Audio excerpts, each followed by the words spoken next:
आज मैं कहानी सुनाने जा रहा हूं एक नायिका की। जी हाँ, ये नायिका भारत की एक शूरवीर रानी थी जिसने हराया था एक विशाल सेना को। एक ऐसी विशाल सेना जिसने महमूद गजनी के साम्राज्य को हराया था अफगानिस्तान में और कब्जा कर लिया था अफगानी तख्त पर। इस विशाल सेना का सेनापति था मोहम्मद गौरी।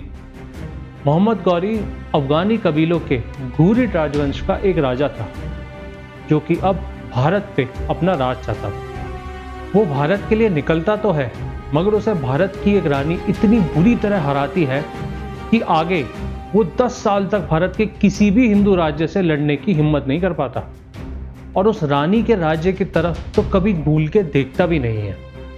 तो आखिर कौन थी ये हिंदू रानी, क्या थी इनकी कहानी और भारतीय इतिहास के पन्नों में आखिर इनका नाम क्यों नहीं मिलता है? अब मेरा दूसरा सवाल आपसे यह है कि आप ताजमहल तो जानते होंगे। ताजमहल एक राजा ने बनवाया था अपनी रानी की याद में। शाहजहां ने बनवाया था मुमताज की याद में। मगर क्या आप जानते हैं कि ताजमहल जितना ही अद्भुत एक मंदिर है, या मैं कहूं कि एक स्ट्रक्चर है जो कि एक रानी ने बनवाया था अपने राजा की याद में। अगर इन दोनों तथ्यों को आप नहीं जानते तो देखते रहिएगा ये एपिसोड, क्योंकि इन सब बातों के बारे में मैं बताने वाला हूं अपने इस एपिसोड में। Hello everyone, welcome to this new episode of a story a week. इस कहानी की शुरुआत करते हैं इस स्ट्रक्चर से जिसे रानी का वाव नाम से जाना जाता है। रानी का वाव मतलब रानी की बावड़ी।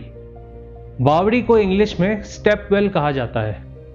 इसका मकसद पानी संग्रह करना होता है। रानी की वाव कहते हैं चालुक्य राजवंश की महारानी उदयमती ने बनवाई थी अपने पति भीमा प्रथम की याद में।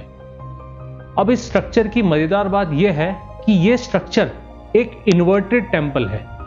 हाँ जी, मैं ये भी कह सकता हूं कि यह स्ट्रक्चर एक नेगेटिव टेंपल है। मतलब कि अगर ये एक सीधे मंदिर का स्ट्रक्चर है तो रानी की वाव एक जमीन से अंदर की ओर बना हुआ एक मंदिर डिजाइन है जिसे कि जमीन खोद खोद के बनाया गया था।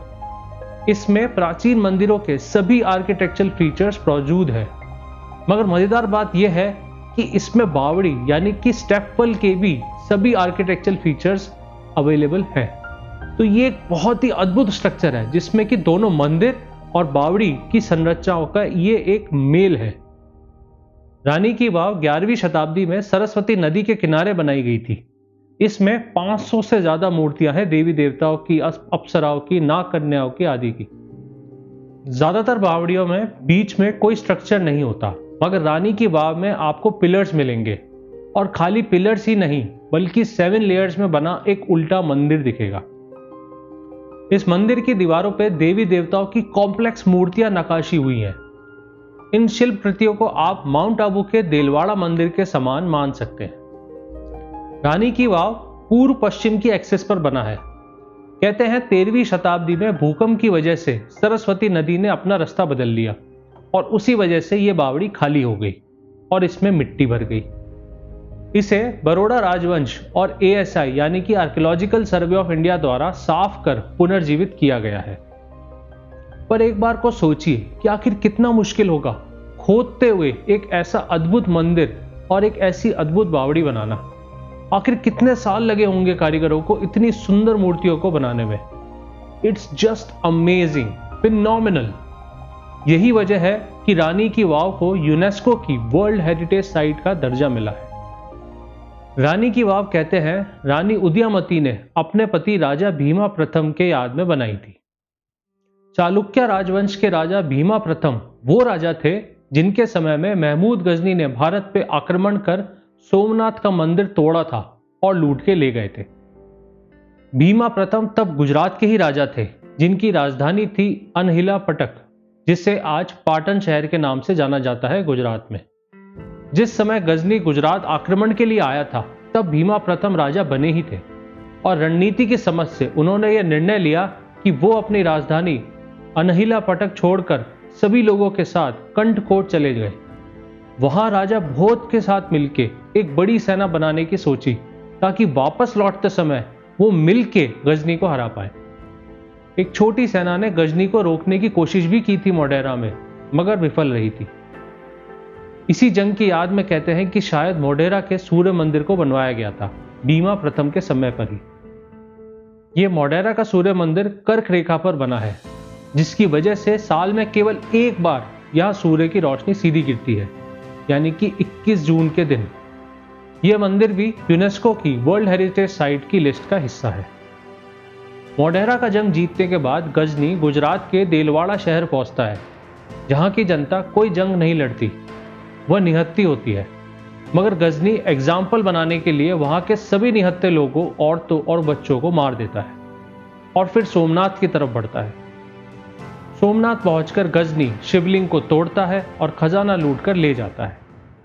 वापस जाते समय इस्लामी अकाउंट्स में लिखा है कि गजनी एक परम देव के डर के मारे मुल्तान के रेगिस्तान के रास्ते से वापस जाता है, जो कि उसकी सेना के लिए खतरनाक भी साबित होता है। यह परम देव असल में राजा भोज का नाम था, जो कि परमारा राजवंश के थे, जिससे कि नाम पड़ा परम देव, यानी कि परमारा देव। यह सेना शायद भोज और भीमा प्रथम की संयुक्त सेना थी, जो कि इंतजार करती रह जाती है और गजनी मुल्तान के रेगिस्तान के रास्ते भाग जाता है। बाद में शायद वो भीमा प्रथम ही थे जिन्होंने आक्रमण के बाद मात्र 10 साल के अंदर अंदर सोमनाथ मंदिर को पुनर्जीवित किया था। इसका प्रमाण हमें गोवा के कदम राजवंश के इंस्क्रिप्शन से मिलता है। चलिए अब आगे बढ़ते हैं भीमा और गजनी की कहानी से। इसी चालुक्य राजवंश की आगे की पीढ़ी में एक राजा आते हैं अजयपाल। अजयपाल का विवाह होता है राजा परामर्दी की पुत्री नैकी से। दोनों के विवाह से एक पुत्र जन्म लेता है, जिसका नाम था मूला राजा प्रथम। पुत्र के जन्म लेते ही 1175 में अजयपाल का देहांत हो जाता है और मूला राजा को राजा बनाया जाता है। राज्य की बागडोर अब रानी नैकी देवी के हाथों में आ जाती है। इधर जब मोहम्मद घौरी को यह पता चलता है कि गुजरात के सिंहासन पर अब एक छोटा बच्चा और एक औरत बैठी है, तो उसे लगता है कि यही सबसे अच्छा मौका है भारत पर आक्रमण करने का। यह एक आसान जीत होगी। वो ट्रेडिशनल रास्ते को छोड़ के मरुस्थल के रास्ते सीधे गुजरात आक्रमण करने की योजना बनाता है, क्योंकि दिल्ली में तो वीर पृथ्वीराज चौहान बैठा था। मोहम्मद घौरी 1175 में ही गोमल पास से होते हुए निकल पड़ता है और सबसे पहले मुल्तान जीतता है। मुल्तान उस समय गजनी के एक जनरल खफीफ के अधीन था, जिसे घौरी आसानी से हरा देता है। इसके बाद उसकी सेना उच्च से होते हुए नाडोल पहुंचती है। नाडोल आज पाली जिले में राजस्थान में स्थित है। वो किराड़ू के शिव मंदिर को तोड़ता है और सीधे गुजरात की राजधानी अनहिल पटक यानी कि आज के पाटन की ओर बढ़ता है। उसे पता था कि ये जीत सबसे आसान होगी। अब बात करते हैं गुजरात की वीर रानी नैकी देवी की। नैकी देवी एक ऐसी रानी थी जो तुरंत गद्दी पे आते ही सेना को सुधारना और सशक्त करना शुरू करती है। उन्हें गद्दी पर बैठते ही सूचना मिल जाती है कि घौरी की सेना शायद उनकी तरफ आ रही है। उनके मन में सोमनाथ की हार की आग थी और वो अपने चालुक्य कुल से इस सोमनाथ की हार का दाग खत्म कर देना चाहती थी। घौरी की सेना से लड़ने के लिए नैकी देवी अपने आसपास के राज्यों से संपर्क साधना शुरू करती है और घौरी के खिलाफ एक संगठित सेना का प्रस्ताव रखती है। केवल जालौर के चहामन और अरबुदा के परमार कुल ही उनके इस प्रस्ताव को मानते हैं और एक संगठित सेना बनाते हैं। जालौर आज भी राजस्थान में एक शहर है, जबकि अरबुदा माउंट आबू की पहाड़ी वाला क्षेत्र था। माउंट आबू में आज भी आप इनकी कुल माता अरबुदा देवी के मंदिर में जा सकते हैं। नैकी देवी जानती थी कि घौरी की सेना से खुले मैदान में लड़ना बेवकूफ़ी होगी, क्योंकि घौरी की ताकत है उसकी घुड़सवार सेना। घौरी अपनी कैवलरी यानी कि घुड़सवार सेना के साथ फ्लैंक से अटैक करना पसंद करता था, कुछ इस तरह। इसलिए नैकी देवी ने माउंट आबू और आबू रोड के पहाड़ों के बीच हशारडा गांव की जमीन को चुना अपना रणस्थल। इधर घौरी सेना को गुजरात की ओर बढ़ते समय यह उम्मीद भी नहीं थी कि नैकी देवी इतना आगे उनसे लड़ने आ जाएंगी। घौरी की सेना मरुस्थल पार कर जब माउंट आबू पहुंचती है, तो वो नैकी देवी की सेना को वहां इंतजार करते हुए पाती है। दोनों सेनाएं अब आमने सामने होती हैं, एक दूसरे को अच्छे से आंकती हैं और फिर शंखनाद होता है। इस तस्वीर में जो आप सोलंकी सेना देख रहे हैं पीले रंग में, वो नैकी देवी की चालुक्य राजवंश की सेना है। सोलंकी सेना और घौरी की सेना आमने सामने लड़ती है। जालौर की सेना आबू रोड की तरफ से घौरी सेना के एक फ्लैंक को पकड़कर साइड से लड़ती है। और घोरी को घेर लेती है। एक तरफ माउंट आबू की पहाड़ियां और एक तरफ चौहान सेना। घोरी के फ्लैंक अटैक की योजना विफल हो जाती है। घुड़सवार बीच में ही बंद जाते हैं पैदल सेना के साथ। इधर लड़ाई शुरू होने के बाद माउंट आबू के पर्वतों में छिपी परमार सेना घोरी सेना पर पीछे से आक्रमण करती है और घोरी सेना को पीछे हटने का रास्ता बंद कर देती है। कुल मिलाकर नैकी देवी की सोलंकी सेना, चौहान सेना और परमार सेना मिलकर घोरी की सेना को घेर लेते हैं और एक कत्लेआम मचता है।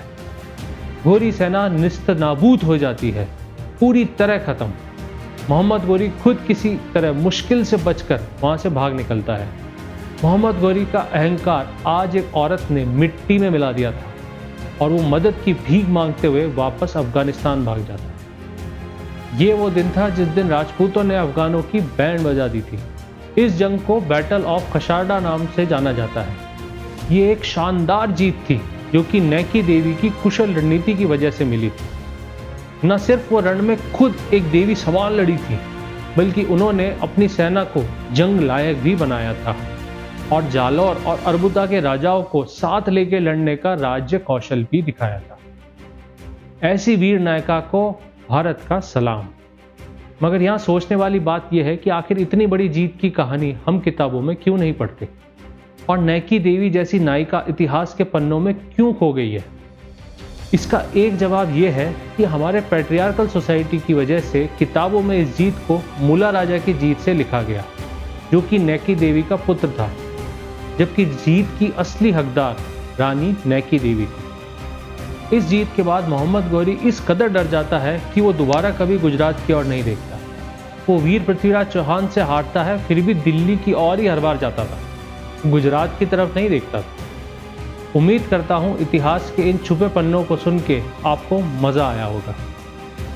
आश्चर्य की बात यह है कि मैं खुद सिरोही रह चुका हूं और कई बार माउंट आबू जा चुका हूं, परंतु मैं खुद नहीं जानता था कि इतनी बड़ी जंग आबू रोड और माउंट आबू के बीच लड़ी गई।